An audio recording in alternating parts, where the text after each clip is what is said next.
before that, about 10 years before that, he helped start a group in Springfield, Massachusetts, which called the League of Gileadites. And the basic thing of the League of Gileadites was when the Fugitive Slave Act was passed in 1851, it was a law that basically made any black person a potential slave. And that, in other words, they could take any black person off the street in the North, drag him into court, and unless you had papers, physical papers that says I am not a slave, you were guilty until presumed innocent. And you had to have papers demonstrating you weren't a slave. And the thing was that the judge, according to this law, if the judge decided you were a slave and would send you back into slavery, the judge got $10. And $10 was a lot of money in 1851, right? But if the judge decided that you weren't a slave and that you actually should be set free, the judge only got $5, right? So you can see there's a material interest in finding lots of people. So this spread panic throughout free black communities, as you can imagine.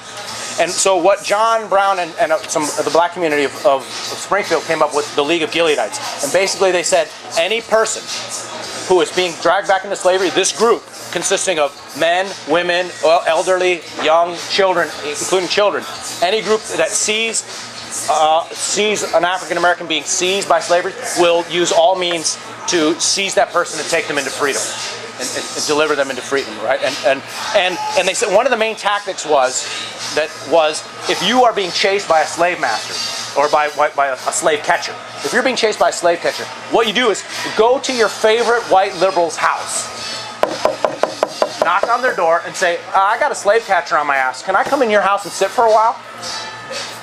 Now, this gets to your question of, isn't this a false dichotomy? Here's a situation in which there is only two choices. You either let that slave in, or that suspected slave in, and show your solidarity, and are willing to take the consequences of harboring a fugitive.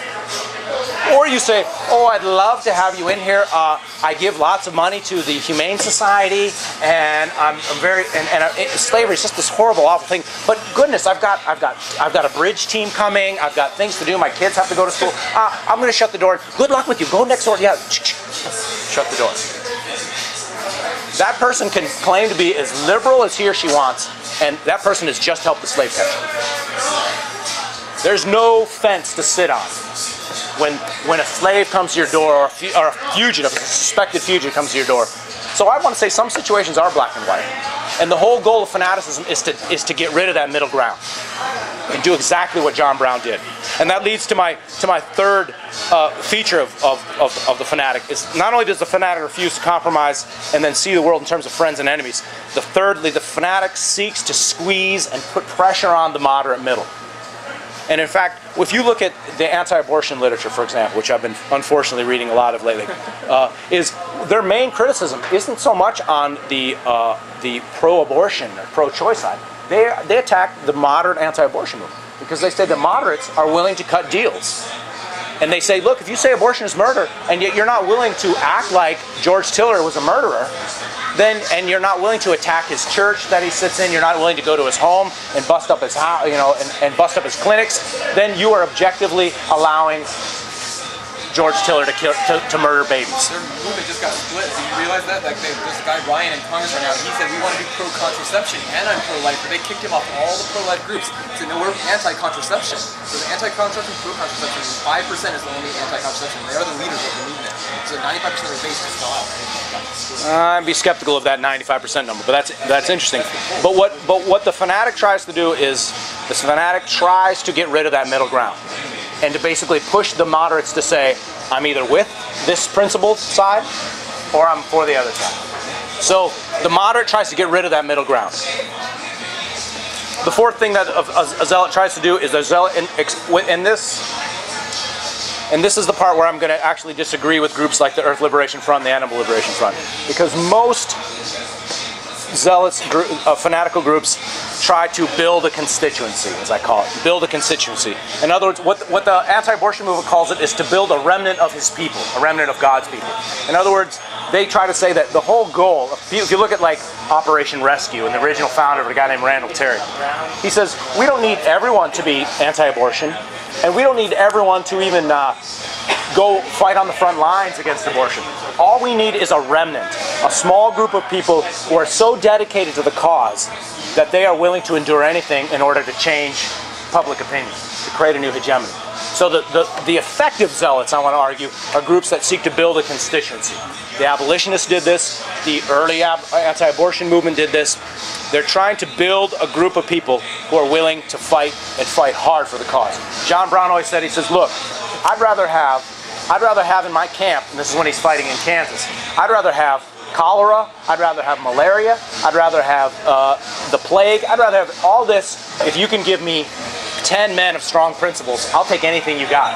I'd rather have all of that than 100 people to sign my fucking petition. Because with these 10 dedicated people, I can change the world. With these 100 petition signers, I can't do shit.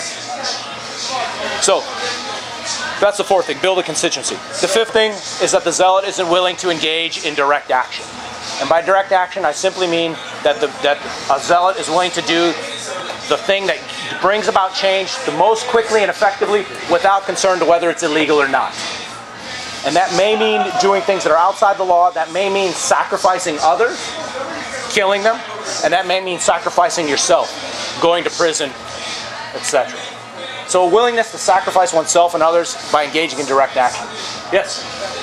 Did you say, before you mentioned number 4, that you're going to disagree with the ELF here before you say that? Yeah, I want to get to that in the end. So thank you for coming back to that. Because I think that the main problem with left extremism today is that it ignores the need to build a constituency. And that's my problem with the left extremism. So the final feature of zealotry, as I've talked about, is the goal is hegemony. The goal is to build a new common sense. Now, the main movements that I've been studying so far for this is the abolitionist movement, who I've talked about, the anti-choice movement, and the radical environmental movement. And I know some of you all have connections with the radical environmental movement, so I'm interested in hearing your takes on some of this stuff. How about pirates?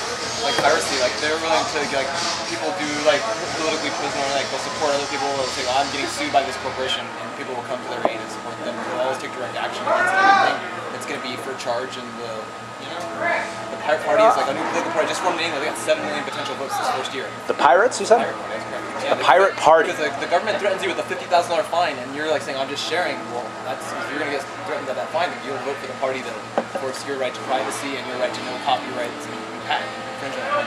I don't know about the Pirate Party to comment on them specifically, but I do think in England, in the European Parliament. my skepticism towards political parties is that the essence of political parties is to compromise. And this is why the abolitionists were always like, don't form a political party. Because as soon as you form a political party, you can't just take a position on abolition. You have to take a position on taxes. That's the thing. They only take one position. It's no patents and a renegotiation of copyrights. It's the only platform. They have no other platform. Well, then they're smarter than most parties. So I'll have to look into them. They're being representative democracy in Europe. They are able to have consensus. They're able to block that consensus, and they have representative votes. So if you vote for 20% Green Party in the United States, if you got 20% of your Congress Green, that's kind of the way they do it. All right, we'll have to take a look at this. So thank you for that suggestion. The abolitionist movement I've talked about a little bit, so I won't talk about them. Let me talk a little bit about the anti-choice movement, or the pro-life movement, whatever you want to call them. I hate them. I think they need to be smashed. And I think that there's a lot that we can learn from them, for those of us who want to see them smashed. Is sometimes we confuse the evil of their politics and their beliefs, and therefore disregard everything they do, when actually their methods and their tactics are quite creative sometimes and worth learning from. And let me give you an example of this woman named Joan Andrews. Sometimes she's called Saint Joan by the movement in the 80s and 90s. St. Joan was, many of us would recognize her, except for the fact that she's a Catholic, fundamentalist, anti-choice, evil person. Otherwise, we would recognize her because she had no job, and she's basically spent her time traveling, doing political activism. So if you know anyone who travels to various conferences and protests and shit, this is St. Joan on the right wing, is doing the exact same thing. But what she kind of developed is a specific technique. Is her thing was to go into abortion clinics and smash them up.